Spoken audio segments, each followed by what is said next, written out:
The book of Joshua chapter 2 and verse 12. యెహోషువ గ్రంథం 2వ అధ్యాయము 12వ వచనం చదువుతున్నాం. దానిలో రాయబడిన మాట, నేను మీకు ఉపకారము చేసితిని గనుక మీరు నా తండ్రి ఇంటికి ఉపకారము చేసి నాకు నిజమైన ఆనవాలును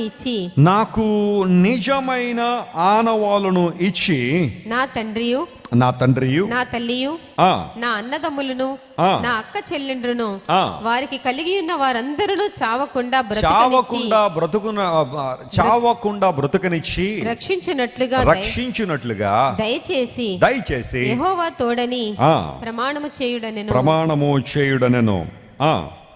నాకొక ఆనవాలు ఆమెతో, నీవు మా సంగతి వెల్లడి చేయని ఎడల మీరు చావకుండునట్లు మీ ప్రాణములకు బదులుగా మా ప్రాణమిచ్చెదము. చాలండి. మనం చదువుకున్న వాక్య భాగంలో 12వ వచనంలో, నేను మీకు ఉపకారము చేసితిని గనుక మీరు నా తండ్రికి ఉపకారం చేయనట్లుగా నాకు ఒక నిజమైన ఆనవాలు ఇవ్వండి, నాకు ఒక టోకెన్ ఇవ్వండి. ఇప్పుడు నేను మీకు మేలు చేశాను కదా, ఉపకారం చేశాను కదా. ఏం మేలు చేసిందంటే, రాహాబ్ అనే వేశ్య, ఒక హార్లెట్, శరీరాన్ని అమ్ముకుని బ్రతికే ఒక భయంకరమైన మనస్తత్వాన్ని కలిగిన స్త్రీ యెహోషువ పంపించిన వేగులు వారిని దాచిపెట్టిందని బైబిల్లో రాయబడింది.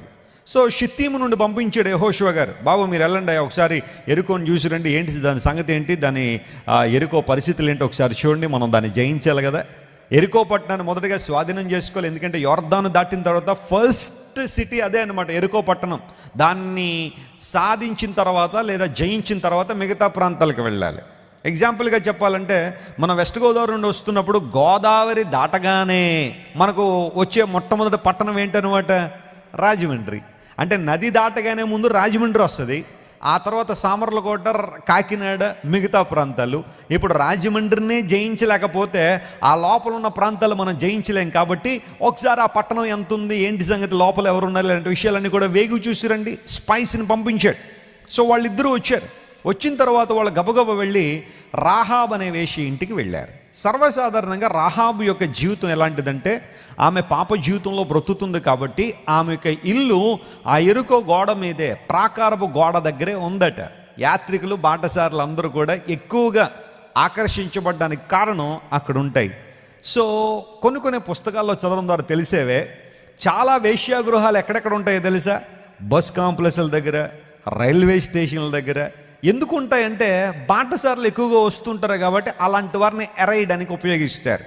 అంటే అన్ని చోట్ల ఇలా ఉంటాయని నేను చెప్పట్లేదు, కానీ పూర్వదినాల్లో నడిచే ఒక పద్ధతి ఏంటంటే, యూజువల్గా ఆ ప్రాంతాల్లో ఉండే రిక్షా డ్రైవర్లు కానీ ఆటో డ్రైవర్స్ వీళ్ళందరూ కూడా ఈ బాటసారులను ఎక్కించుకున్నాడు బస్ స్టేషన్ నుండి మరో ప్రాంతానికి లేకపోతే మరో ప్రాంతానికి తీసుకెళ్లేటప్పుడు యవనస్తులైన వారు కనుక ఎక్కితే వారితో మెల్లగా కాన్వర్జేషన్ స్టార్ట్ చేసి అలాంటి వాళ్ళు ఇళ్ళకి తీసుకెళ్ళిపోతూ ఉంటారు.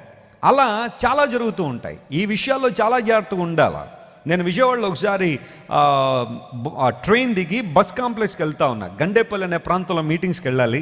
అప్పుడు ఒక్కడనే వెళ్తా ఉన్నాను. సో ఆ సందర్భంలో విజయవాడ స్టేషన్లో ట్రైన్ దిగిన తర్వాత బస్ కాంప్లెక్స్కి రిక్షా ఎక్కాను. ఫోన్లో రిక్షా ఆయనకి డబ్బులు వస్తే ఆ కుటుంబం బాగుపడదు కదా అనే ఆలోచనలో ఆటో ఎందుకులే అని చెప్పి రిక్షా ఎక్కా. ఎందుకంటే నాకు టైం ఉంది, ఇంకా 1.5 hour టైం ఉంది. ఈ టైంలో ఆటో స్పీడ్గా వెళ్ళిపోవచ్చు, కానీ రిక్షా వాళ్ళు కూడా బ్రతకాలి కాబట్టి రిక్షా ఎక్కి కూర్చోగానే అతని మాటలు చాలా భయంకరంగా ఉన్నాయి. ఒక్కడనే ఎక్కేనేమో చాలా భయంకరంగా మాట్లాడుతున్నాడు, కన్విన్స్ చేసేయడానికి ప్రయత్నం చేస్తూ ఉన్నాడు. ఏమండి మీ బస్సు ఎన్ని గంటలకండి అన్నాడు. గంటన్నరలో ఉందంటే, మరి అంతవరకు ఏం చేస్తారండి, నేను చోట తీసుకెళ్తాను రండి అన్నాడు. ఎక్కడికి నాయన అన్నాను. ఇంకా రకరకాలుగా చెబుతున్నాడు మాటలన్నీ కూడా.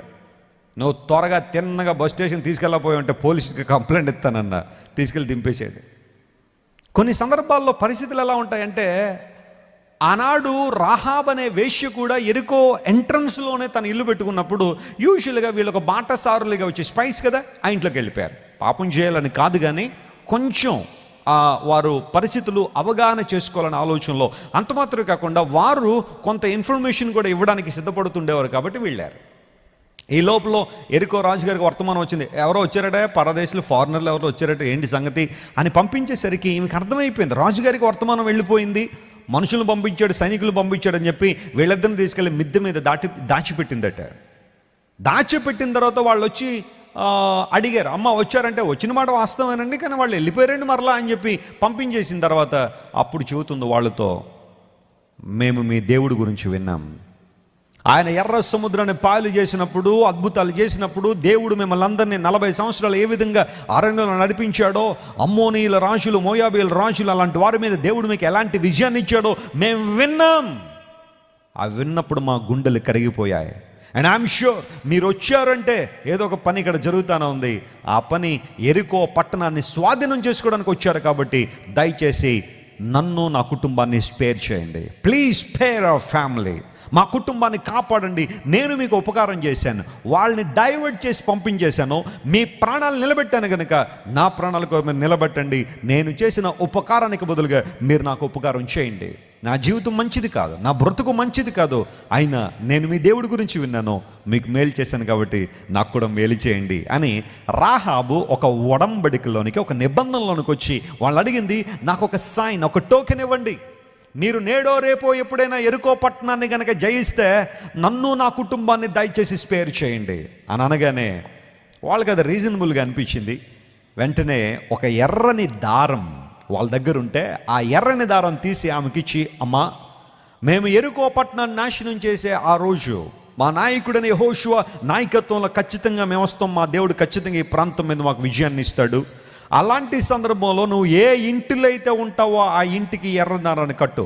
ఈ రెడ్ థ్రెడ్ నువ్వు కట్టాలా.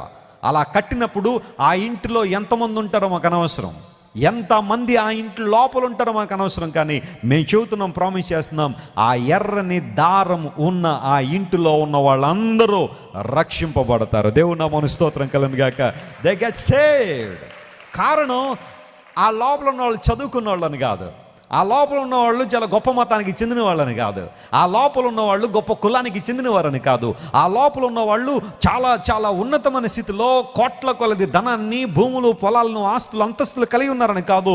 ఎందుకు వారు స్పేర్ చేయబడతారంటే మేమిచ్చిన ఈ ఎర్రని దారం ఉంటుంది గనుక వారు స్పేర్ చేయబడతారు. No matter their background, no matter their condition, no matter their outward appearance, we would like to spare your family and your house just because you have this red thread with you.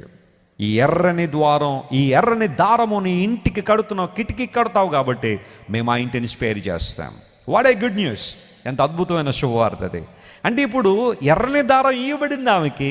ఇప్పుడు ఆమె చేయాల్సిన పని ఏంటనమాట, ఆ దారాన్ని ఏం చేయాలా? కట్టాలా. ఎర్రని దారం ఇచ్చారు కదా అని చెప్పి ఓ పెద్ద పెట్టులో దాచి మంచం కింద పెట్టింది అనుకోండి, ఏమవును? ఎర్రని దారం ఇచ్చారు కదా అని చెప్పి ఇది యెహోషువ గారు పంపించిన సేవకుల ద్వారా మనకి ఇవ్వబడిన బహుమానం, దీన్ని తీసుకెళ్ళి బ్యాంక్ లాకర్లో పెట్టండి అందనుకో, ఏమయ్యేది? యాజ్ ఇట్ ఈజ్గా ఏం చెప్పారో అది చేయాలా. Whenever you want to receive a blessing from God, do what ever God says in the way that God commanded you.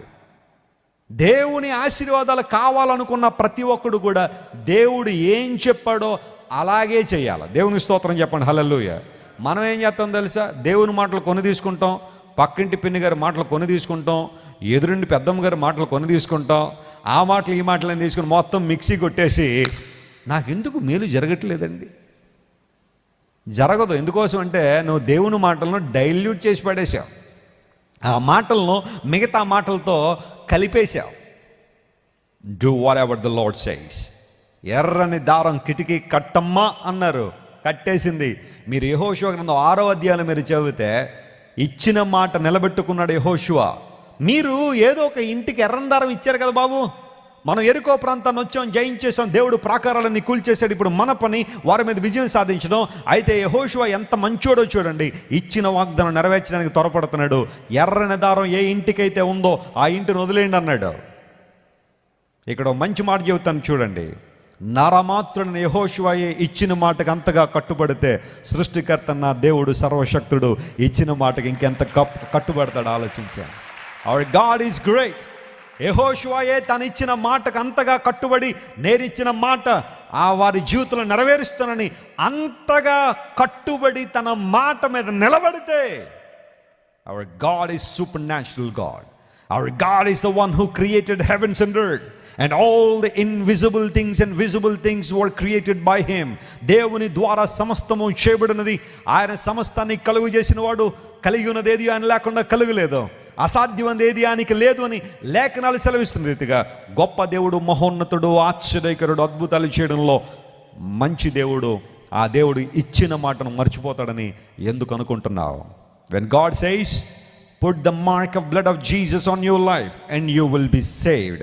దేవుడు చెప్పాడు, యేసు రక్తము మన మీద ఉన్నప్పుడు ఎర్రని దారము ప్రభు అని యేసు క్రీస్తు వారి రక్తానికి సాదృశ్యం. No matter your past, no matter your background, no matter your condition, no matter your deplorable situation, when you have the blood of Jesus, యేసు క్రీస్తు ప్రభు రక్తము నీ మీద ఉన్నప్పుడు నువ్వు ఎవరు అనేది ప్రశ్న కాదు. It cleanses you and it washes you. Above all, it protects you from eternal danger, eternal damnation. భయంకరమైన ఉగ్రత నుండి, నరక శిక్ష నుండి, పాపానికి వచ్చే భయంకర పర్యవసానం నుండి నిన్ను నన్ను తప్పించేది మన ఎడ్యుకేషన్ కాదు, మన డబ్బు కాదు, మనకున్న హోదా కాదు, మనకున్న విలువైన వస్త్రాలు కాదు, మనకున్న స్నేహితులు కాదు. కేవలం యేసయ్య రక్తం. యెహోషువ మాటే నెరవేర్చబడినప్పుడు మన దేవుని మాట ఖచ్చితంగా నెరవేర్చబడుతుంది. కొన్నిసార్లు అపవాది నీలో అనుమానం తీసుకొస్తూ ఉంటాడు. ఇదంతా నిజమేనంటావా? వెస్లీ గారు చెబుతున్నాయి వాస్తవాలేనా? బైబిల్ నిజమేనా? యేసుప్రభు నిజంగా చనిపోయాడా? ఆయన రక్తం నిజంగా పవర్ఫుల్లా అని కొన్నిసార్లు అపవాది మనలోకి అనుమానాలు తీసుకొస్తూ ఉంటాడు. నమ్మండి దేవుని బిడ్డలారా, ఒక వేశ్యగా జీవించిన రాహాబు ఆ రోజు తప్పించబడ్డం మాత్రమే కాదు, డబుల్ బోనస్ అనమాట. ఉదయం చెప్పారు కదా, రెండంతల ఘనత ఇస్తాడని. వాస్తవానికి ఆమెకున్న దౌర్భాగ్య స్థితిని బట్టి ఆమె కూడా ఎరుకోలో ఉంది కాబట్టి ఆమె కూడా నశించిపోవాలి. కానీ ఎర్రని ద్వారం ఉంది కాబట్టి కాపాడబడ్డం మాత్రమే కాదు, నా ప్రభువును రక్షకుడైన యేసు క్రీస్తు వారి వంశావళిలో కూడా చేరింది రాహాబ్ అనే వేశ్య. దేవుని నామమున స్తోత్రం కలుగును గాక. అది నా దేవుని యొక్క ప్రేమను, ఆయన ఔన్నత్యాన్ని సూచించే కార్యం. అది ఆమె అందరి చేత ద్వేషించబడి ఉండొచ్చు, అందరి చేత అవమానించబడి ఉండొచ్చు, అందరి చేత ఆమె రిజెక్ట్ చేయబడి ఉండొచ్చు. కానీ అలాంటి భయంకరమైన బ్యాక్గ్రౌండ్ కలిగిన స్త్రీని దేవుడు మార్చి ఆమె జీవితంలో ఆమె తీసుకున్న ఒక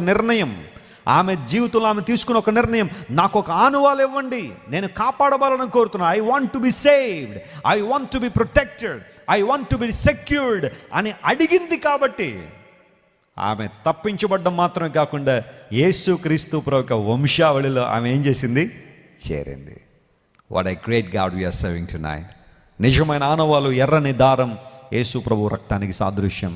ఆయన నిన్ను నన్ను రక్షిస్తాడు అనడానికి సూచన శిలువ మీద ఆయన కార్చిన అమూల్యమును నిష్కలంకమైన రక్తమే. పొంటియస్ పైలట్ ఆనాడు పిలాతు అనబడే వ్యక్తి యేసు ప్రభువుని చాలా క్షుణ్ణంగా పరిశీలన చేసిన తర్వాత అన్నాడు, ఈయనలో నాకు ఏ పాపము ఏ దోషమో కనబట్టలేదు. నేను చాలా విధానాల్లో ప్రయత్నం చేసి చూశాను, కానీ ఇతనిలో దోషం కనబట్టలేదు, నాకు పాపం కనబట్టలేదు. But still Jesus paid the penalty by shedding his precious blood for you and for me. మన జీవితాల మీద, మన కుటుంబాల మీద యేసయ్య రక్తం ఉన్నప్పుడు మన కుటుంబాలు రక్షణ పొందుతాయి. నిజమైన ఆనవాలు ఎర్రని దారం ఇచ్చాడు. ఆ దారం ఆమె కుటుంబాన్ని రక్షించింది. అలా అని చెప్పేప్పుడు మన అందరం కూడా ఎర్రని దారం ఇక్కడ కట్టుకోమన్న ఉద్దేశం కాదు, మన కిటికీలకి దారం కట్టేసుకోమన్న ఉద్దేశం కాదు. లిటరల్గా తీసుకోవాలని నేను చెప్పట్లేదు. కానీ ఆ ఎర్రని దారం మన ప్రభు అని యేసు క్రీస్తు ప్రభు రక్తానికి సాదృశ్యం. ఆయన రక్తంలో నీ పాపాలు కడగబడినప్పుడు, నీ జీవితం కడగబడినప్పుడు ఆయన సన్నిధిలో పశ్చాత్తాపడి, ప్రభువా ఈ ఎరుకోలో నేను నివసించడం ద్వారా నాశనం ఎలాగా మాకుంది, కానీ ఆ నాశనం అయిపడే ఆ ప్రపంచంలోంచి నన్ను కాపాడు నాయన, నన్ను రక్షించిన ఆయన అని నువ్వు ప్రార్థన చేయగలిగితే ఖచ్చితంగా దేవుడు నిన్ను రక్షించి ఉన్నతమైన ఆశీర్వాదాలు నీకు ఇస్తాడు.